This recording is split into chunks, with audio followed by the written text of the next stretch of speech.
Grabe kayo! Nabudol niyo ako! Father of the bride, naging visitor. Galing nyo. Sagad sa buto. Ito yung emosyonal na post at pag-call out ng komedyante na si Dennis Padilla sa kanyang mga anak matapos ang kasalan ng kanyang anak na si Claudia sa long-time non-showbiz boyfriend nito na si Basti Lorenzo. For context lang po, ikukwento lang natin na si Basti Lorenzo ay anak ng businessman na si Martin Ignacio Lorenzo at kapatid ng asawa ng aktres na si Erich Gonzalez. However po dinaanan lang po natin yan at hindi sa kanila mag-focus ang usapan natin ngayong gabi. Kung hindi, sa issue ni Dennis Padilla at sa mga anak nitong mga Barreto. Sa isang Instagram post, nakita ko deleted na siya sa ngayon Ilang oras lang matapos yung kasal na inatinan niya sa kanyang anak. Pinost ito yung pinakita ko sa inyo kanina. Na isang mensahe na nakasulat sa isang yellow pad, tas parang nakasulat pa siya ng isang marker. Kung makikita nyo, sa dami ng exclamation point sa mensaheng ito, it is safe to say na napakalalim at napakatindi ng galit nitong ama na ito. Pero paano kaya umabot sa ganito? Meron tayong mga bagay na gusto kong pag-usapan. Una, ano yung nangyari sa kasal? Siyempre, bakit siya nagalit ng ganon? Pangalawa, ano yung mga naging reaksyon ng mga anak niya sa pangyayaring ito? At pangatlo, ano yung brief history nung hidwaan sa pamilyang to? Bago natin umpisahan to makinig lang muna kayo sa akin. Like most of our content, pag ganitong mga klase ng issue, usapang pamilya, naniniwala ako na importante pag-usapan ito. Pero ang goal natin ay hindi paghiwalayin this time around. Medyo may mga nare-realize at may mga natututunan din ako sa mga kwentong to.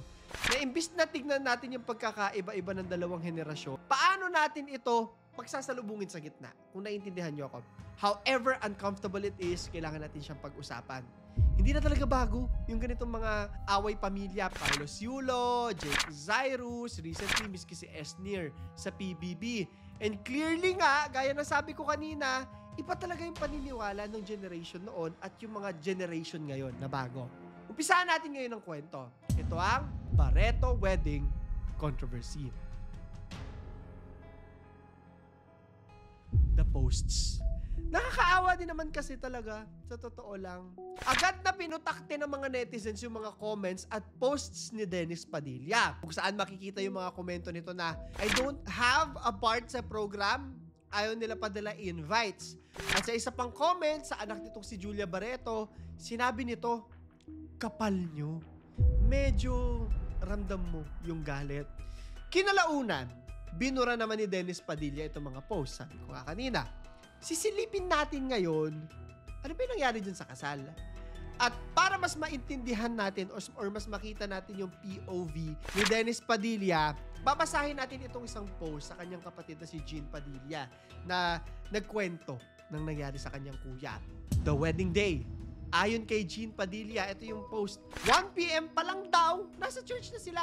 Galing pa daw sila ng Bulacan, papunta ng Alabang, I think sa Alabang yung church, if I'm not mistaken.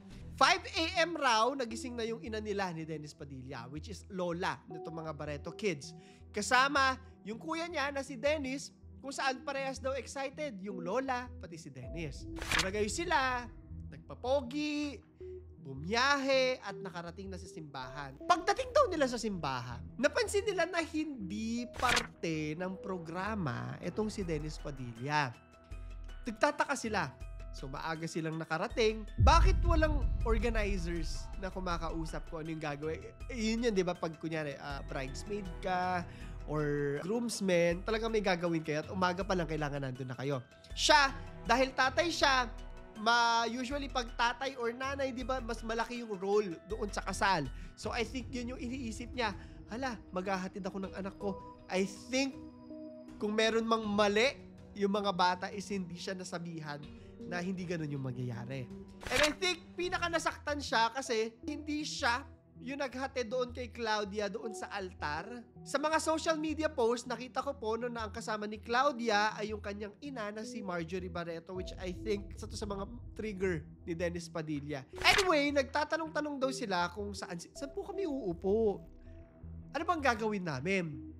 Tinatanong din nila, saan po uuwi itong si Lola, itong nanay namin? Ayon sa claims nitong si Jean Padilla na sinabihan sila, kahit saan na lang po, sige upo po kayo. Tapos nung tinatanong naman, saan yung tatay uupo? Sabi, dito na lang po sa tabi ng mga ninong. Ang ending daw, ayon sa kanya ha, claims niya ito, pumunta na lang daw sila sa bandang likuran kung saan sabi niya, napaluha, naiyak na lang yung kuya niyang si Dennis Padilla sa mga nangyari. Matapos daw ang pangyayari sa simbahan at yung picture-picture, naawa raw siya sa nanay niya, kaya miski siya, naiyak na rin daw. Itong next na part sa kanyang post, medyo personal na, medyo may galit na. Sabi niya, ang tagal na panahon nang nanunuyo at nang hihingi ng atensyon yung ama nyo. Nagtatanong to, yan ba ang itinanim ng mga nakapaligid sa inyo? May ganon. Claims po ito allegedly po ito. Hindi po natin alam kung ano yung nangyayari sa pamilyang ito sa likod ng mga usap-usapan at ng kamera at ng mga interviews. Sila raw ay puno ng karangyaan at kasikatan itong pamilyang Barreto. Sabi niya, sa inyo na lahat yan. Sanay kami sa hirap at hindi talaga kami nababagay sa inyo. Sabi niya pa, ang pagkakaiba natin ang puso at dignidad. Tinapos nito ang post sa pagsabi na magtanong kayo sa ibang mga magulang kung tama ba o hindi yung ginawa ninyo sa tatay ninyo. But I think it's hindi siya tama or mali lang kung hindi malalim. Titingnan natin yan mamaya. Malalim talaga at magulo na yung usapan ng pamilyang ito eh. Magdi-disclaimer lamang po ako that this is their issue and lahat ng binabasa natin ay allegations nitong mga nag-post na ito ng kani-kanilang mga panig. Pero babalikan ko lang din yung sinasabi ko na may pagkakaiba-iba yung mga boomers, Gen Z, millennials. I think nandito kasi tayo sa point ngayon kung saan yung mga millennials at saka mga Gen Z naglalakihan na. Adults na rin sila at kaya na nila mag-voice out ng mga experience nila. Hindi lang sa buhay nila, kung hindi sa mga parents nila. At doon nagka-clash yung pagkakaiba. Kung napanood nyo yung Encanto, I think yun yung perfect na explanation kung bakit magkakaiba yung paniniwala ng mga generation noon at generation ngayon. Anyway, hindi ko po masasabi sa inyo kung sino yung tama at sino at mali, pero sisilipin natin ngayon yung mahaba na history ng pamilyang ito. Kung bakit ganito yung tampuhan ng kanilang pamilya. Ready? Meron ako isang nabasang article from Rappler kung saan naka-timeline lahat ng issue nila. Nahimay-himay, kumbaga, ang hindi pagkakaunawaan ng pamilya. Eto na, The Dennis Padilla Barreto Children Rift. Bago natin talakayin ang kabuuang kwento, I think nag-umpisang pag-usapan yung awayan ng mga mag-aama dahil sa isang interview ni Dennis Padilla noong 2024. Mahaba yan eh. Kung saan nag-uumpisa ang mga diskusyon sa kanilang pamilya dahil sa pagsabi niya nung, kausapin nyo naman ako. Mahaba yung interview at marami talaga yung naawa. But meron din sa kabilang side na baka may mali ka. Kayo nang bahala dyan Pisahan na natin ang kwento. 2007, the Marjorie Barreto and Dennis Padilla split up. Ikinasal sila November 1997. Matagal na. Ilang buwan lamang matapos ipanganak si Julia Barreto, kung saan nasundan pa siya ng dalawang mga anak pa na sila Claudia, yung ikinasal, at si Leon or Leon. Hindi ko po alam kung paano banggitin yung kanyang pangalan. Matapos ipanganak ang kanilang bunso, 4 years later, 2007 na, naghiwalay ang mag-asawa. Sabi ni Marjorie Barreto, we will be looking at the facts hindi yung nasa ganitong side lang tayo at hindi. Yung mga babasahin natin ay mga galing sa kanila din mismo. Sila mismo ang mga nagsabi. Bago raw ito ay palagi na silang nag-aaway. Ganyan naman pag naghihiwalay. At isang araw, pinaupo niya yung mga anak niya. Kinausap niya lahat. Kwento niya lahat. O kami naman ng tatay nyo, lagi kaming ganito. Sinabi niya lahat. At nagusto niya nang matigil itong cycle na ito. Sa interview, makikita natin na parehas silang nag-agree. Ito this is fact. Parehas sila ni Dennis Padilla na nagsabi na si Dennis ang may kasalanan sa hiwalayan. 2009, Marjorie and Dennis's marriage annulled. Ganap nang dineklara na null and void yung kanilang kasal. Magkakaroon ng panibagong conflict. Dito na masasali yung mga anak doon sa rift. Most of the time, ito talagang yung pinag-uusapan, yung relasyon ng magulang at ng anak. Petition to change surname. 2014. Yung panganay nilang anak na si Julia Barreto, marami sa atin kilala siya, nag-file siya ng petition. Gusto niyang palitan yung kanyang surname mula Valdivia to Barreto. Para sa mga nagulat po, yung Valdivia kasi yung totoong apelyido ni Dennis Padilla. Sa mga hindi po aware, maraming mga artista yung gumagamit lang ng screen name para mas madaling pakinggan or mas madaling mag-roll off the tongue, ika nga nila, yung mga pangalan ng mga artista. Mas may recall. Ayun, yun yung word. Sabi ng kampo ni Julia na ginawa nila ito para i-prevent daw yung confusion sa kanyang pangalan. Na kapag nasa publiko daw to, given na in showbiz, Barreto talaga yung ginagamit niyang pangalan, sabay naman ni Dennis na mamahalin pa rin niya yung kanyang anak kahit na mag-proceed ito sa pagbago ng pangalan. Pero obviously, medyo masakit po ito para sa isang ama. Yun, naiintindihan ko po si Dennis dito. March 2015, Julia retains Valdivia's surname. May pa back and forth etong kwentong to, yung relasyon nila.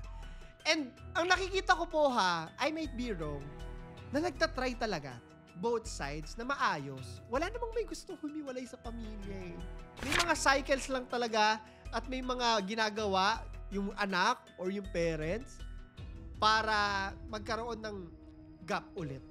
At tignan natin yan. Sa isang press conference noong March 2015, para sa debut nitong si Julia, magde-debut siya. Papanatilihin ko po yung aking surname na Valdivia.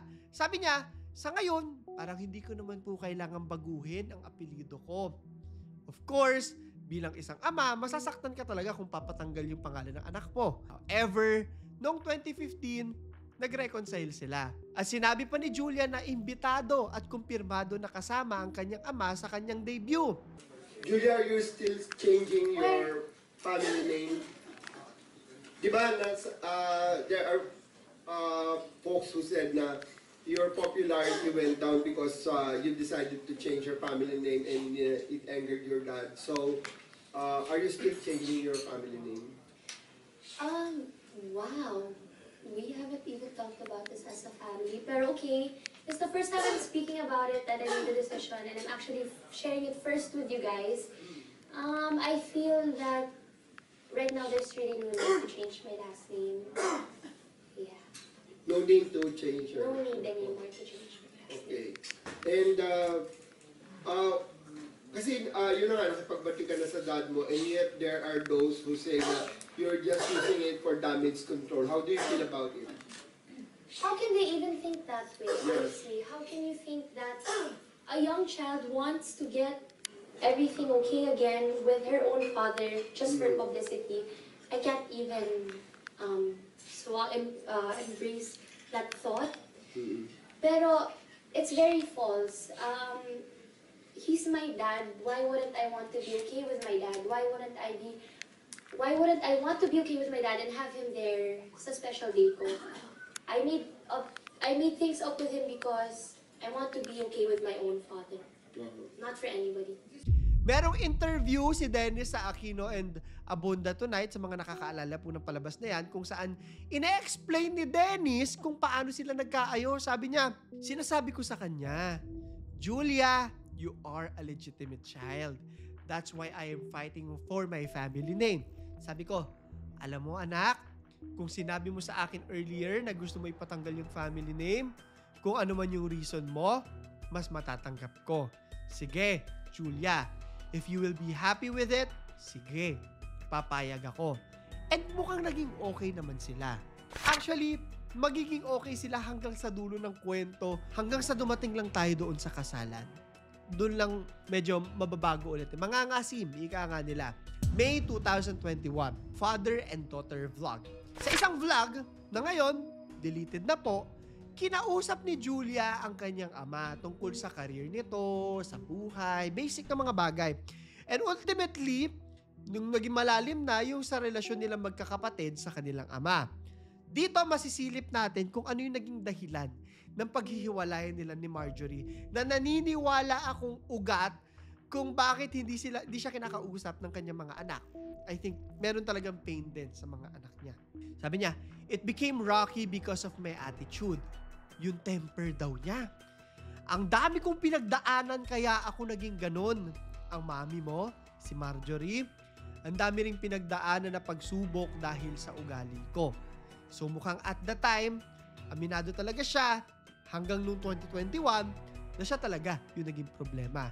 And nakikita ko na medyo ganun pa rin yung problema by the way he handles social media. Medyo may ganun eh. May conflict lang sa akin kasi alam ko nasasaktan din siya. Although medyo destructive yung pamamaraan niya ng pag-reach out sa kanyang mga anak. Yun lang yung aking honest opinion dito. Tinatanong rin siya kung ano yung nararamdaman niya nung nagpapalit daw ng pangalan si Julia. Sabi niya, that was a dagger. It's not the name, yung pangalan, hindi daw. Yung dugo niya daw. Barreto na daw yung kanyang screen name. Tatanggalin pa daw ba yung Valdivia? Hindi niya raw naiintindihan kung bakit hindi siya gustong kausapin or bakit hindi siya kinausap ng anak niya bago yung petisyon. June 2022, Happy Father's Day. Ito magkakaroon na naman ng lamat. Dito na sa tingin ko mag-uumpisa na pag-usapan talaga yung pamilya. Dito na rin kasi, eto destructive na inilalabas talaga yung away pamilya, especially if pamilya. Ito lang po yung nakikita ko kung nanonood man sa atin si Sir Dennis. Mas maganda talaga na pag-usapan lahat in person.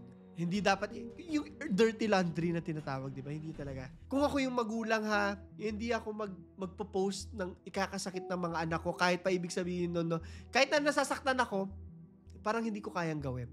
However, hindi naman natin alam po kung yung buong kwento nilang lahat. So, I might be wrong. Anyway, ito na. Nagsabi si Dennis ng, Leon, you forgot to greet me last Sunday.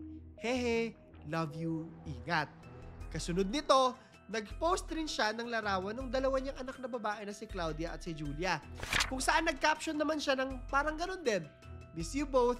You forgot to greet me last Sunday. Hehe, love you. God bless you more. Parehas niya namang binura ang mga post na ito. Pero hindi ito nakaligtas sa mga netizens. At ang unang reaction talaga ng lahat ay, syempre naawaan sila kay Den. Miski ako, naawa ako. Given na yun lang yung alam ko sa context ng kwento nila. However, habang nare-realize ko po, habang naiisip po yung kwento, parang kailangan pa talaga mag-heal ng pamilyang to. Kasi naiintindihan ko rin why children need space. Given yung kwento ni Dennis, mukhang may nagawa talaga siya sa mga anak niya nung kabataan nila. And minsan talagang kailangan mo ng space to heal. Yun lang siguro kung may mga matatanda po dito na hiniwalay ng kanilang mga anak. Give them time to heal. It's just healing. At maaayos pa siya. Yun ay from personal experiences ko po. Hindi doon nagtatapos ang lahat. Anyway, naging napakalaking issue nito to the point na inaaway ng mga netizens ang mga anak ni Dennis. Saying things like, wala kayong utang na loob or bastos kayo sa mga magulang ninyo. I'm sure na dinamdam to ng mga anak niya kasi pupuntahan natin tong next part ng kwento. June 2022, letter and public shaming. Nag-post yung anak niya, yung bunso nila na si Leon sa Instagram kung saan humihiling ito ng stop resorting to public shaming. Sabi niya, sorry Papa if I wasn't able to greet you a Happy Father's Day. Awkward daw kasi palagi yung araw na ito. Kasi hindi nila alam kung saan sila lulugar kay Dennis every single year. Nakikita natin na ups and downs talaga yung relasyon nila. For the past 10 years daw, patuloy na sinusunog ni Dennis yung tulay na sinusubukan nilang i-rebuild magkakapatid. At hindi raw sa ayaw nilang makipag-usap sa ama, pero kapag kinakausap daw nila, nakikipag-communicate daw ito. Ito hindi ko po alam itong mga bagay na to kung paano sila nag-uusap in real life. Pero sabi niya, nakikipag-communicate ito by shouting, cursing, nagmumura, and using hurtful words that traumatize us. Yan ay ayon sa kanyang anak. At kung totoo ba nito, medyo makikita mo talaga kung bakit dumidistance. Humingi naman ng paumanhin si Dennis sa kanyang anak. Sabi niya, miss ko lang kayo. I just want to know, what false narrative have I said in public? I've been reaching out to all of you in private. Ayun. September 2022, Julia breaks her silence. Sa isang interview kasama si Karen Davila, umamin si Julia na may takot sa loob niya. Sinabi niya na si Dennis dapat ang nagbibigay ng pagmamahal at protection sa kanila bilang isang ama. Pero parang hindi daw yun yung nararamdaman niya. Parang hindi daw yun yung nangyayari. Nag-react naman si Dennis. Sabi, please be fair to all. You need to interview me. Maraming mali sa alam ni Julia. Kung ano man yon, hindi ko po alam. Ako ang dapat takbuhan mo. Julia, I defended you, pero nagalit pa kayo sa akin. Sobra kayo. Ano itong mga kwento mo kay Karen? Ayan na. Kumbaga nagkakaroon na ng dagdag lamat yung kwento. Which leads us to November 2024. Ito na nga, ito talaga naawa na yung mga tao. Kausapin nyo naman ako. Yan yung sabi niya. 1 taon na raw nung huli siyang kausapin ni Julia at nakita ko parang 5 years at 8 years naman yung mas bata. Umaasa ito na magkaroon sila ng mas mahabang usapan. Sa social media, mapapansin natin no, na lagi pong nagpo-post si Dennis ng pagbati sa kanyang mga anak. Sabi niya, kaya niya raw nagagawa itong mga ito para malaman ng kanyang mga anak na hindi siya hihinto sa pag-reach out sa mga ito. February 2025, happy birthday, Papa. Nagtatry sila eh. Yan yung nakikita ko. Nagtatry silang ayusin yung relasyon nila. Nag-greet sila Julia at Leo ng happy birthday sa kanilang ama, kung saan proud itong flinex sa social media. Marami natuwa. Biski ako nakita ko ito nakakatuwa dahil kahit papano, nagkaayos sila. And makikita natin na nag-e-effort din naman ang mga anak by doing this. March 18, family dinner. Makikita na magkasama-sama ang mag-aaba. Pero dinilit niya ito matapos yung kasal. Which is nakakalungkot. Eto na ha, magkakomentaryo lang po ako. And I might be wrong. Pwede kayong magalit sa akin. But the way I see it, mahal nila ang isa't isa. Hindi naman yan basta, ay ayoko na makausap yung tatay ko. Ay ayoko na sa anak ko. May mga patterns po kasi tayong lahat ha, hindi lang ama, hindi lang inaanak, na hindi natin nakaalam, nakakasakit sa pamilya natin. Ganon din sa mga anak niya. Na kahit na napakaraming nangyari, makikita natin may pattern that they are all actively trying to reach out to each other. However, pangatlong beses ko nang uulitin to, may difference talaga yung mga values at paniniwala ng bawat henerasyon kung saan nagkaka-conflict, di ba? Tayo rin kasi mga Pilipino, wala po tayong communication sa mga anak natin. Hindi talaga natin kinakausap. May ganun talaga, di ba? Hindi nga nag-I love you. Kaya, hindi alam kung saan ang stand ng isa't isa. Yun yung nakikita ko talaga.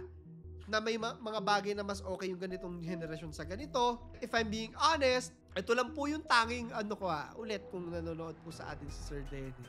Mas maganda talaga na i-private yung usapan. And ang nakakalungkot dito, nakikita ko na may mga articles na nagsasabing tinatapos na raw ni Dennis yung relasyon niya sa kanyang mga anak at nagpo-post na rin ng patama yung mga anak doon sa kanilang ama. Which is sad. But I do hope na in time, they will heal at marirealize nila kung ano yung mga mali sa ginagawa nila para mahanap nila yung peace sa kanilang mga puso. Mabigat, di ba? Because I'm sure lahat naman tayo dumating sa tampuhang pamilya. At hindi yan matatapos. Hanggang dulo yan. Hanggang mamatay tayong lahat. Meron yan. Pero kailangan natin tanungin yung mga sarili natin. Paano natin aayusin to? Kailangan din ma-realize. May mali sa nanay, may mali sa tatay, may mali sa anak. Kailangan natin ma-realize lahat kung ano yung mali. At hindi maaayos ang pamilya kung hindi natin kinakat yung mga toxic traits, no, na tinatawag. May 1,000 Gcash giveaway tayo. Huwag niyo kalimutan na mag-like, subscribe at notification bell. Ito yung tanong natin. Sa tingin mo, ano ang dapat gawin ng ama at ng kanyang mga anak sa sitwasyong ito para magkaunawaan? Hindi tayo magtatanong kung sino ang mali at tama. Kung hindi, paano kaya natin ibababa ang sarili natin sa sitwasyong ito para mas makaunawa? Naiyak ako sa tanong ko ha. Sagutin niyo yan. So yun lamang po. Ito si Claro III. At ito ang ating kwento. Gino, nag-usap sila. Claudia had 2 requests. Only 2. Don't divulge about the wedding details. And number 2, Papa, I'm gonna walk myself down the aisle. She said it like in a way na hindi ma-hurt si Dennis. Papa, walk down the aisle alone na lang. You know? And he said, okay. Hindi na lang kita i-walk down the aisle. Para walang gulo. Supposedly, mauuna na ako sa bride with the entourage. Upo na ako. So they said, okay, then meet her halfway. She still walks herself. And then, igaganon. Kasi hindi ko nga ihahatid yung anak ko, di ba? Hindi nga kasi baka magalit si Mr. Valdivia. Diba? I did not give my daughter's hand to her husband. The minute she was near, umupo na ako. Hindi ako nag-hand over ng daughter. Diba, usually, the mother of the bride will kiss the groom and mag-greet, walang ganun. Audrey, there was no like that about the parents of the groom, but they also didn't walk him down the aisle. To be fair. Diba? There was so much adjustments for his feelings, you know? Hindi ba mas importante na lang na may relasyon ka? Di ba? You're the father, you should be the #1 protector of your children. Tungkol pa rin sa iyo to. Ang parents' love is a sacrificial love. You know? We sacrifice for our children. Binigay mo na sana yung araw na yun sa bata. Hindi mo na nga pinalaki. Hindi mo na nga inalagaan. Hindi mo na prinotektahan. Bigay mo na yung happiest day of her life sa kanya.